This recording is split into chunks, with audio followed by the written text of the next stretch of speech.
देख रहे हैं यू न्यूज़ यूपी और मैं हूं राहुल सिंह। यूपी गुनाह में गुनाह की एक और सच्ची सनसनीखेज खबर लेकर मैं आपके सामने हाजिर हूं। हमारी ये जो खबर है यूपी के गाजियाबाद जिले की है। कहते हैं एक माँ बाप के लिए सबसे शर्मनाक दिन वो होता है जब उसकी ही औलाद उसके ऊपर हाथ उठाते। गाजियाबाद में एक ऐसे ही दोहरे हत्याकांड की वारदात ने पूरे इलाके को झकझोर कर रख दिया है। हर माँ बाप जिनकी औलादें हैं, जिनके बच्चे बड़े बड़े हैं, वो इस घटना के बाद से कहें थोड़ा सा सकते में है। क्या कोई औलाद अपने ही माँ बाप के साथ ऐसा कर सकती है?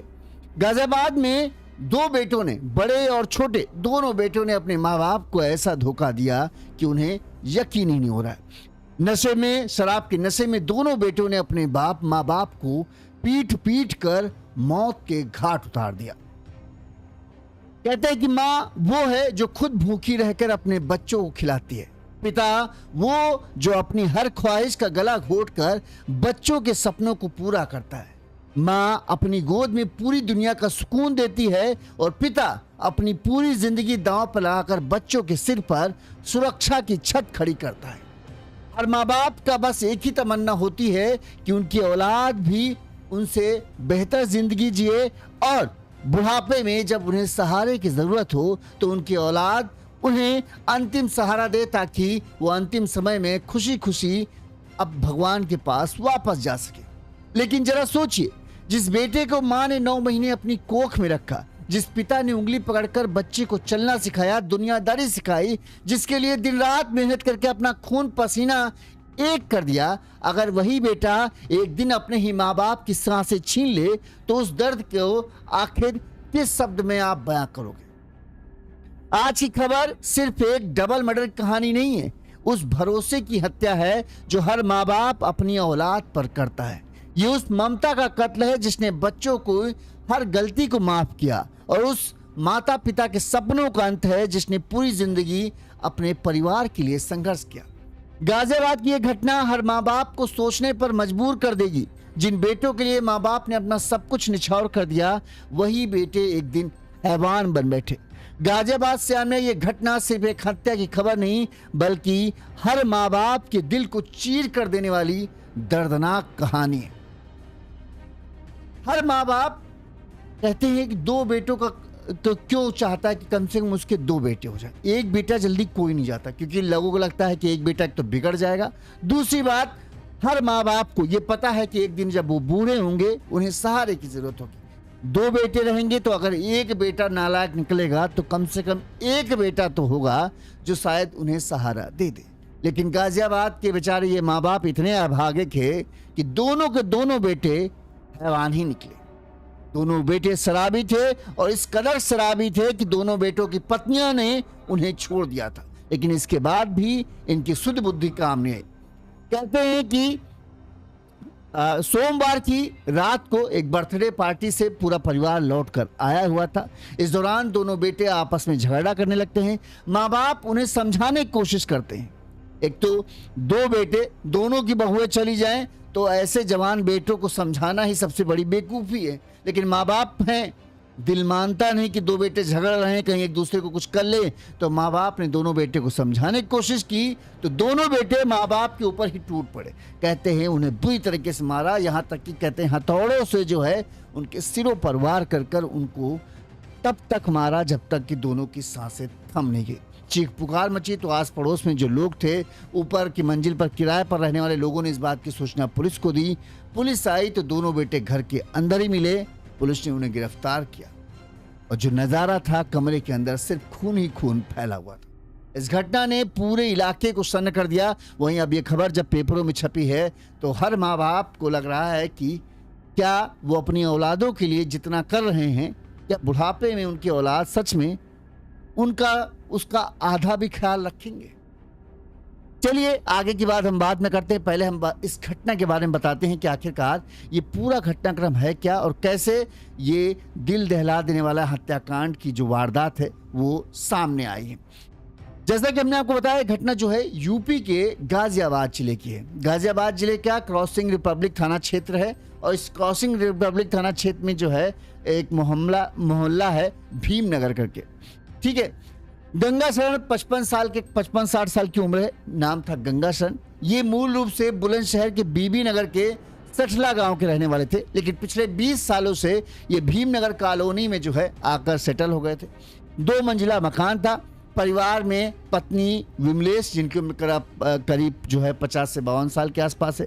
इसके अलावा 4 बच्चे, 2 बेटे और 2 बेटियां। सबकी शादी हो गई। दोनों बेटियां अपनी ससुराल में खुश हैं।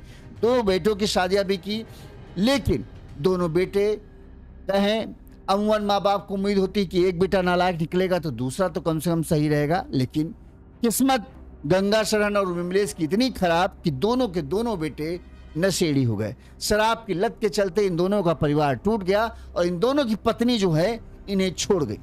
अब भले इनकी उम्र 25 साल 27 साल हो रही थी, लेकिन उम्र के इतने बड़े होने के बाद भी ये दोनों अपने माँ बाप के कंधों पर चढ़े हुए थे, यानी अभी भी दोनों की जिम्मेदारी माँ बाप को ही उठाना पड़ा थी। गंगा शरण एक तरफ उन्होंने पहली मंजिल को अपने किराए पर रखा था। नीचे की मंजिल पर गंगा शरण, उनकी पत्नी विमलेश और दोनों बेटे, 27 साल का बड़ा बेटा ललित और 25 साल का छोटा बेटा दीपक। ये 4 लोग जो है नीचे की इमारत में रहते थे। गंगा शरण डेयरी चलाकर परिवार का गुजारा करते थे। अब एक सोचो, जिस घर में एक तरीके से कहें 3 जवान मर्द हो, वहां पर पैसे की तो कमी नहीं होनी चाहिए।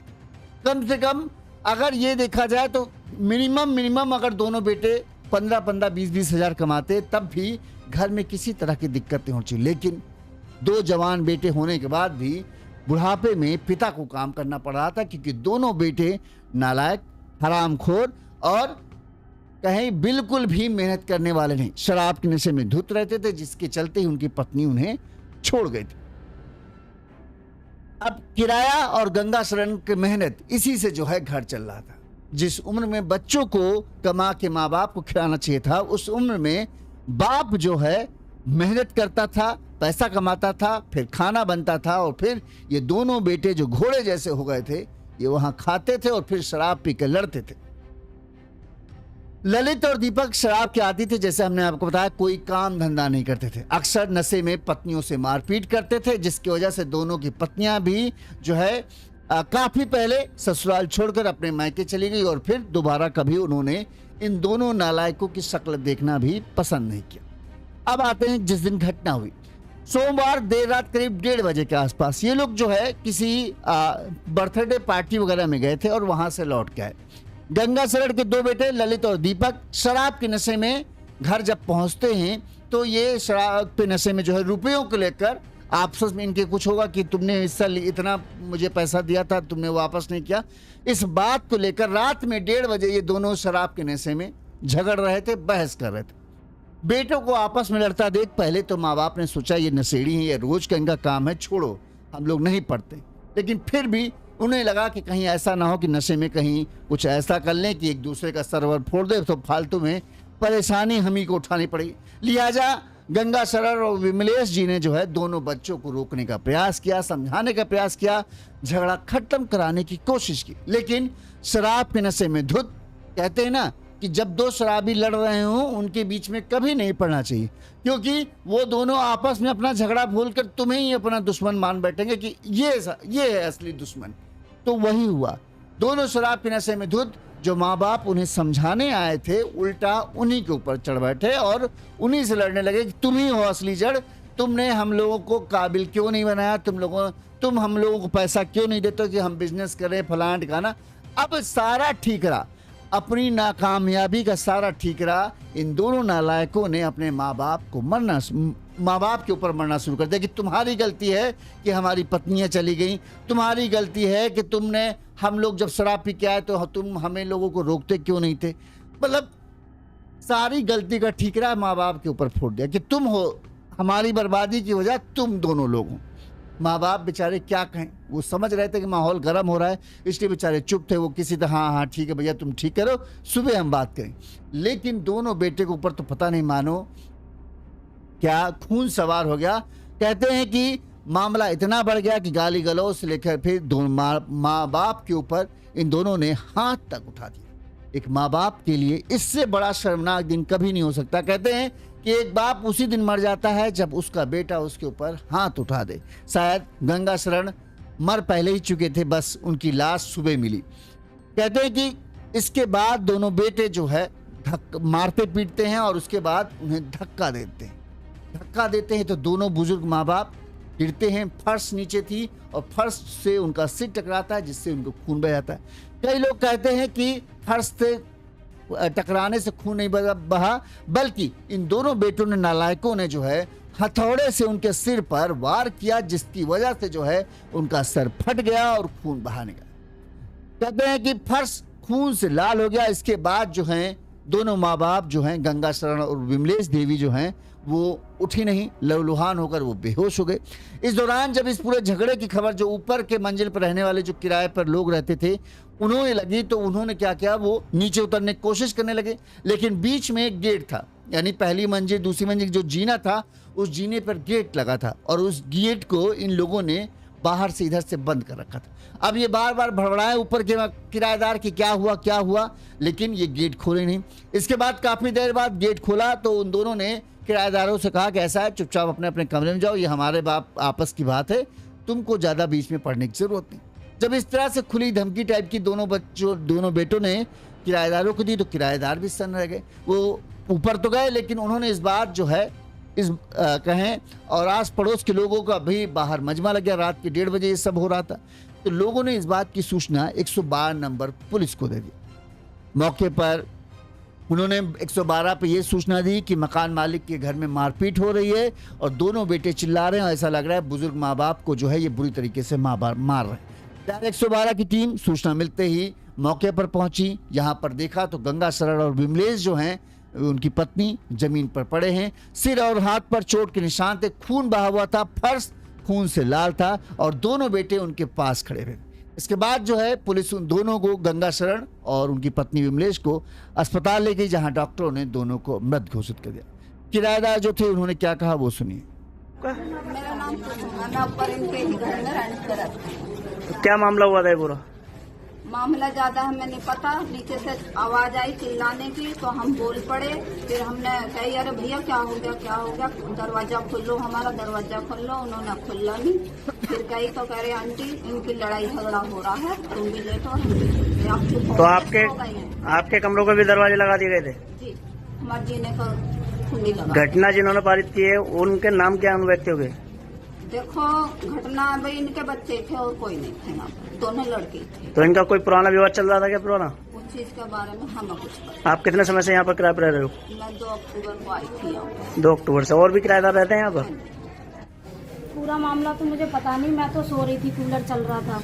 जब बहुत तेज से जब आवाज आई तब मैं उठी थी। जब आंटी चिल्ला रही क्या हो गया, गेट खोलो, तो अरे जीने का कोई गेट खोलो, अरे क्या कर रहे हो। जब बहुत ज्यादा यहाँ जाल से ही चिल्ला रही। आप कहाँ पर रहते हो? यहाँ पे ये कूलर चल रहा था तो और मैं सो गई थी। तो आपके भी कमरे का गेट लगाया गया था? नहीं, जीने का बंद था। जीने का गेट लगा दिया गया था। तो जो इन्होंने घटना करी है इनका नाम क्या है? विक्की है, बड़े वाले का है ना, और छोटे वाले भैया का नाम ललित है। आप कितने समय से किराए पर रह रहे हो? 1 जनवरी को आई थी। 1 जनवरी से। तो इनका कोई पुराना विवाद भी था? अब इतना नहीं पता है मुझे, ड्यूटी वाली हूँ, इतना टाइम नहीं मिलता, कोई संपर्क नहीं रहा। ना कोई ज्यादा ना ये है। इनके माता पिता के साथ और भी कोई रहता था? अंकल आंटी रहते हैं, एक लड़का रहता है, बड़ा लड़का है। क्या नाम है आपका? मेरा नाम मकर समाज। आप कहाँ रहते हैं? मैं ये रहता हूँ। तो ये जो घटना हुई है आपको कितने बजे पता लगा? 10 बजे। 10 बजे। तो किस प्रकार से पता लगा आपको? सर ये तो ऊपर वाले जो किराएदार उन्होंने बताया था, उन्होंने ही आवाज मारी थी। तो यहाँ पर पुलिस को सूचना कितने बजे दी गई है? कोई 9:45 के आसपास। 9:45 के आसपास। तो घटना करने वाले व्यक्ति कौन थे? दोनों बेटे। दोनों बेटे। क्या नाम है उनका? ललित और दूसरे बड़े वाले लड़का का नाम है। तो पहले कभी भी इनका कोई विवाद हुआ ये है? तो चलता रहता सर। इनका चलता रहता था? तो पहले भी कोई पुलिस केस वगैरह इन पे हुआ? नहीं सर, पहला कोई पुलिस केस नहीं हुआ।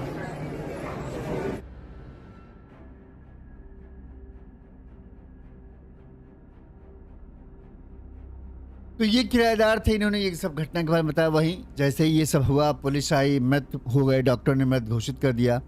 पुलिस ने दोनों बेटों को गिरफ्तार कर लिया। वहीं जो दोनों बेटियां थी जो अपने अपने ससुराल में थे, उन्हें इस बात की सूचना मिली कि उनके माँ बाप की हत्या हो गई। वो बेचारी दौड़ती भागती आई कि आखिरकार किसने मार दिया। पता चला कि उनके भाइयों ने ही उनके माँ बाप को मारा है तो बेचारी दोनों बेटियां सन्न रह गई। ऐसी औलादे भगवान किसी को ना दे जो इस तरह की नालायक हरकत। वहीं इस मामले में जो अन्य परिजन है उन्होंने बताया, जो ललित ने, जब पुलिस ने इन दोनों बेटों से पूछताछ शुरू की तो उन्होंने, ललित ने पुलिस की पूछताछ में बताया कि दीपक के साथ शराब पीने बाहर गया था, पैसों को लेकर हमारा झगड़ा हो गया, इसी वजह से घर लौटने में देर हो गई, घर आकर भी हमारे बीच बहस होती रही, शोर शराबा सुनकर माँ कमरे से बाहर आई और हमें डांटने लगी क्योंकि रात के 1:30 बज रहे थे। उनका ये था कि तो हम लोग ऐसे मोहल्ले में रह रहे हैं, सब लोग जहाँ बेचारे काम धाम करके आके सो रहे हैं और तुम दोनों रात में 1:30 बजे झगड़ रहे हो, बेचारे अभी मोहल्ले वाले शिकायत करने आएंगे तो उनसे हम क्या कहें। इस तरह से माँ ने फटकार लगाई। आवाज़ सुनकर पिता भी आ गए, उन्होंने भी हम दोनों को खरी खोटी सुनाना शुरू कर दिया। नशे में होने की वजह से हम दोनों ने उन्हें धक्का मार दिया, जिसकी वजह से वो ज़मीन पर गिर गए और उन्हें पीटने लगे। माँ बचाने आई तो उन्हें भी खूब मारा और पीट इस दौरान जो है हमारे हाथ जो लगा उससे हमने मारा गया था कि हथौड़े से भी मारा, जिसकी वजह से उनका सिर फट गया और उनके दोनों की मौत हो गई। इस मामले में जो विमलेश देवी का भाई है लेखराज, उसने बताया कि जब हमें दीदी जीजा की मौत की खबर मिली तो हम लोग मौके पर पहुंचे। वो अलीगढ़ के रहने वाले हैं और गाजियाबाद के विजयनगर में परिवार के साथ रहते हैं। सोमवार के दिन में दीदी ने बड़े बेटे के लिए कीर्तन कराया था। उसके बाद दोनों लड़के शाम को अपने दोस्तों के साथ, बताओ सोचो, हद है। इस तरह के नालायक औरतों के लिए, औलादों के लिए जो माँ है उसने दिन में अपने बड़े बेटे के लिए कीर्तन कराया था, शायद उसी का जन्मदिन था या उसकी कहे ना सद्बुद्धि के लिए, कम से कम एक की तो बुद्धि सुधर जाए, इसके लिए कीर्तन पाठ कराया ताकि कुछ तो हो। कीर्तन पाठ हुआ नहीं कि शाम को दोनों बेटे पार्टी करने चले गए। ठीक है, वापस आए तो बवाल मचा दिया। उन्होंने बताया कि रात 12 बजे पुलिस ने सूचना दी, मैं पहुंचा तो दीदी जीजा की हालत देखकर सन्न रह गया। शवों को देखकर ऐसा लग रहा था कि उन्हें उनके सिर को फर्श पर पटका गया था। उन्होंने बताया कि दीदी जीजा बहुत सज्जन थे, अपने शराबी बेटों से परेशान रहते थे, अक्सर बेटों से शराब छोड़ने के लिए कहते थे और शराब छुड़ाने की कई कोशिशें की, लेकिन दोनों के ऊपर कतई फर्क नहीं पड़ा। वहीं किराएदार ने बताया कि मैं अक्टूबर 2025 में इस मकान में रह रहा हूं। पहले भी दोनों बेटे अपने माँ बाप से झगड़ा करते रहते थे।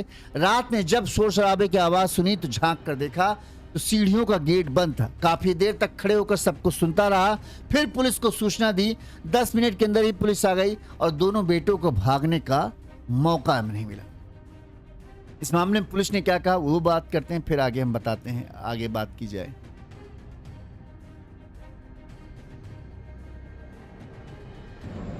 थाना क्रॉसिंग रिपब्लिक के भीमनगर मोहल्ले से 112 पर एक सूचना प्राप्त हुई कि वह एक किराएदार द्वारा यह सूचना दी गई कि उसके मकान वाली गंगा शरण और उनकी पत्नी विमलेश तथा उनके दोनों लड़के दीपक तथा ललित के द्वारा आपस में झगड़ा किया जा रहा है, जिसमें विमलेश व गंगा शरण को गंभीर चोटें आई हैं। सूचना पर क्रॉसिंग रिपब्लिक पुलिस तत्काल मौके पर पहुंची, वहाँ पर छानबीन किया और जो घायल अवस्था में गंगा शरण और विमलेश जी थी उनको तत्काल अस्पताल भिजवाया गया। वहाँ पर डॉक्टर के द्वारा उनको मृत घोषित कर दिया गया। उनके जो आरोपी दोनों लड़के थे दीपक और ललित, उनको पुलिस हिरासत में ले लिया गया, उनसे गहराई से पूछताछ की जा रही है और तहरीर प्राप्त कर अन्य वैधानिक कार्रवाई सुनिश्चित कराई जा रही है। अब सोचो, माँ बाप की फोटो देखो आप, दोनों दिख रहे हैं चेहरे से कितने सज्जन हैं, समझदार हैं, और इनकी औलादों की शक्लें देख लो, ऐसा लग रहा है कि रोज 10 जूते इनके मारने चाहिए उठ के। इस तरह की औलादें जब होती है ना तो सच में मन में डर बैठता है। हम दिन रात मेहनत करते हैं, पैसा कमाते हैं और अपने लिए न रख के अपने बच्चों पर खर्चा कर देते हैं। मैं हूं, आप हो, कोई भी, हर माँ बाप यही करता है, अपने बच्चों को अच्छे से अच्छे स्कूल में पढ़ाने की कोशिश करता है, उसके लिए फीस चाहे जितनी महंगी हो, लेकिन आप सोचते हो बच्चों का भविष्य बन जाए, बस एक उम्मीद में कि शायद हमारा जब बुढ़ापा हो, भगवान ना ऐसा करे कि हमें अपने बच्चों की ज़रूरत पड़े, फिर भी एक उम्मीद रहती है कम से कम बच्चे 2 वक्त की रोटी और सुकून से मौत आने कम से कम दे देंगे, इज्जत के साथ हम मरे। बस यही एक हर माँ बाप की तमन्ना होती कि किसी के सामने आखिरी वक्त में हमें हाथ ना फैलाना पड़े, हमारे बेटे इतने काबिल हों कि वो हमें सुकून से मरने के लिए रखें, बस कि हाँ अंतिम संस्कार अच्छे से हो जाए। हर माँ बाप की तमन्ना ही होती है। माँ बाप का ये होता है कभी ऐसी स्थिति ना हो कि बेटों को उनका साथ झगड़ा हो। अब बताओ, यहाँ पर जवान कर दिया, शादी कर दी, 4 बच्चे, 2 बेटे 2 बेटियां, सबकी शादी की, सबको बढ़िया से रखा। तुम ही साले नालायक हो तो माँ बाप क्या कर ले? शराब के नशा तुमने शुरू किया, माँ बाप उसमें क्या कर ले? ठीक, शराब के नशे के चलते तुम्हारी पत्नियां तुमको छोड़कर भाग गई, माँ बाप क्या कर लें? काम धंधा तुमको करना नहीं है क्योंकि तुमको फ्री के खाने की आदत पड़ गई है। माँ बाप बेचारे अपनी जिम्मेदारी जिसे समझ रहे हैं, तो तुमने ये कर लिया कि नहीं, अब जब तक तुम जिंदा हो तब तक तुम करो हमारे लिए। माँ बाप बेचारे बुढ़ापे में भी कर रहे हैं कि चलो ठीक है यार, अब हमारा तो फर्ज है ही है, ये नालायक हैं तो क्या करें। ऊपर से उन्हीं के ऊपर तुम हाथ उठा रहे हो जिनकी कमाई के दम पे तुम साले जिंदा हो, उनके लिए तुमने उनके ऊपर हाथ उठा दिया। सोचो, एक पिता सब कुछ सह सकता है लेकिन ये नहीं सह सकता कि उसकी औलाद उसके ऊपर हाथ छोड़ दे। शायद एक पिता के लिए इससे बुरा दिन कभी भी नहीं आ सकता कि अपनी ही औलाद के हाथों वो मार खा जाए। यहां पर यह है, इसीलिए शायद किसी बहुत अच्छे आदमी ने कहा है कि पूत सपूत तो का धन संचय और पूत कपूत तो का धन संचय। यानी अगर बेटा अच्छा है तो उसके लिए आपको धन बचाने की जरूरत नहीं, वो अच्छा है तो वो धन कमा लेगा और आपका ख्याल रखेगा। लेकिन अगर बेटा कपूत है तो आप चाहे जितना धन उसके लिए संचय करके रख दें, वो सिर्फ और सिर्फ बर्बाद ही करे। जैसे यहां पर है, माँ बाप ने अपनी घर पर, आप घर देख सकते हो, घर देखने में ठीक लग रहा है, ऐसा नहीं लग रहा कि बहुत गरीब है या हमें सब तरह के सामान, fridge, washing machine, cooler, 2 fridge घर में दिख रहे हैं, ठीक, सब कुछ दिख रहा है, सब था, लेकिन फिर भी सुख नहीं था माँ बाप के दिमाग उसमें, किस्मत में। जिनसे उम्मीद थी ये हुआ होगा, जब एक बेटा हुआ होगा तो उन्होंने कहा यार एक बेटा ना करो, एक बेटा कई बार होता है लाड़ दुलार में बिगड़ जाता है, 2 बेटे रहेंगे तो कम से कम एक तो सेवा करेगा। यहां पर बुरी किस्मत इतनी कि दोनों बेटा नालायक। और आजकल तो अक्सर हर घर की यही कहानी दिख रही है कि जहां औलाद माँ बाप का ख्याल नहीं रखते, माँ बाप बूढ़े होने लगते हैं तो उनको लगने लगता है कि ये बोझ हैं। इसी वजह से अब देखो, पहले जहां बड़े शहरों में सिर्फ वृद्धा आश्रम आपको दिखते थे, वृद्ध व लोग, बुजुर्ग लोगों के लिए आश्रम जो होते थे, अब छोटे छोटे शहरों में भी ये बुजुर्ग आश्रम खुलने लगे। बेटे जाते हैं, उनको लगता है अरे बुढ़ापे में कौन करे, उठा के उन्हें उन बूढ़े वाले वृद्धा आश्रम में जाकर फेंक आते हैं कि अब आखिरी समय में तुम यहाँ मरो, आड़ में जाओ, तुम्हारा भैया हम नहीं कर रहे। और ये भूल जाते हैं कि बुढ़ापा एक दिन तुम्हारा भी आना। आज तुम अपने बाप के साथ जैसा कर रहे हो, कल तुम्हारा बुढ़ापा उससे भी बदतर होगा। तब तुम्हें अपने बाप की याद आएगी कि तुमने अपने बाप के साथ क्या किया। जिंदगी सर्कल में घूमती है, आज तुम जवान हो, कल तुम बूढ़े हो गए, कल तुम्हारा बच्चा होगा, वो देखेगा तुमने अपने दादा के साथ क्या किया था, तो वो वही चीज तुम्हारे साथ करे। तब तुम कोसोगे, ये भगवान कैसी नालायक औलाद दे दी, अरे तुमने भी तो वही किया था। बूढ़े आदमी की जिंदगी बस इस चीज में चल जाती है कि बेटा उनसे 2 शब्द मीठे बोल दे, सुकून से 2 वक्त की रोटी मिल जाए, और कभी कभी अगर वो कुछ कह दे तो बेटा उनकी बात को सुन ले। इस घटना ने बहुत लोगों को तकलीफ पहुंचाई। सज्जन माँ बाप जो अपने बच्चों के लिए जो कर सकते थे किया, जैसा कि हर माँ बाप करता है, हम करते हैं, आप कर रहे होगे। आप भी सोचो, अभी अब अपने आप को इन माँ बाप की जगह रखो, कितनी तकलीफ पहुंचेगी। बहुत सारे माँ बाप होंगे जिनके बच्चे अभी स्कूल में होंगे, वो अपने लिए कुछ नहीं कर रहे होंगे, फिर भी अपने बच्चों के लिए सब कुछ करने में जुटे होंगे, मेहनत कर रहे हैं, खुद पैसा कमाते हैं अपनी मेहनत का, लेकिन अपने लिए 1 रुपए खर्च करने से पहले वो सोचते हैं कहीं बच्चे को तो जरूरत नहीं है, चलो पहले बच्चे के लिए कर दें, फिर अपने लिए सोचते हैं। और अंत में जब उन्हें जरूरत होती है कि यार बच्चा भैया हमारा थोड़ा सा ध्यान रख लो, तब वही बच्चे उन्हें दुत्कार देते हैं कि तुमने क्या किया हमारे लिए। बेचारा बाप ठगा सा महसूस करता है कि हम क्या बताएं, हमने तुम्हारे लिए क्या किया। जिस दिन से तुम पैदा हुए उसके बाद से लगातार बस हम तुम्हारे लिए खपते गए, अपने शरीर को जला डाला, अपने खून को जलाया। बीमारियों का ये जो ढेर आज हमारे शरीर के अंदर है, इसके वजह पीछे भी तुम ही हो, क्योंकि तुम्हारे लिए, तुम्हारे चलते हम अपने दर्द को भुलाते रहे। और आज बाप बेटा पूछता है तो तुमने क्या किया। ये तो सब माँ बाप करते हैं। भैया बुढ़ापे के लिए अपने लिए एक सलाह, अगर आप बुढ़ापे के मतलब हैं, अभी आप 30-35 साल के हैं, आपके बच्चे हैं, सब पैसा बच्चों पर मत लगा। अपने बुढ़ापे के लिए पैसा जरूर रखो, क्योंकि अंत में कोई साथ नहीं देगा, सिर्फ पैसा साथ देगा। पैसा रहेगा तो शायद बच्चे लालच में ही सही तुम्हारी सेवा कर दें, वरना कोई किसी का नहीं। इस खबर पर आपकी क्या राय है, कमेंट करके जरूर बताइएगा। इसी तरह से गुनाह की तमाम बड़ी खबरें आप तक पहुंचाते रहेंगे। साथ ही अगर आपको हमारी खबर अच्छी लगती है, आपको लगता है कि हम सही तरीके से खबरें दिखाते हैं, तो आप हमें आर्थिक तौर पर सहयोग कर सकते हैं। हमारा फ़ोन पे नंबर स्क्रीन पर फ्लैश हो रहा है। इस नंबर पर आप अपने सामर्थ्य, अपनी क्षमता, अपनी खुशी अनुसार हमें मदद भेज सकते हैं। जैसे कि संतोष जी ने हमें 100 रुपये भेजे हैं, नितिन जी ने हमें 135 रुपये की मदद की है, अशोक जी ने हमें 100 रुपये की मदद की। हम इन सभी के आभारी हैं। इसी तरह से अपना सहयोग देते रहें। नमस्कार।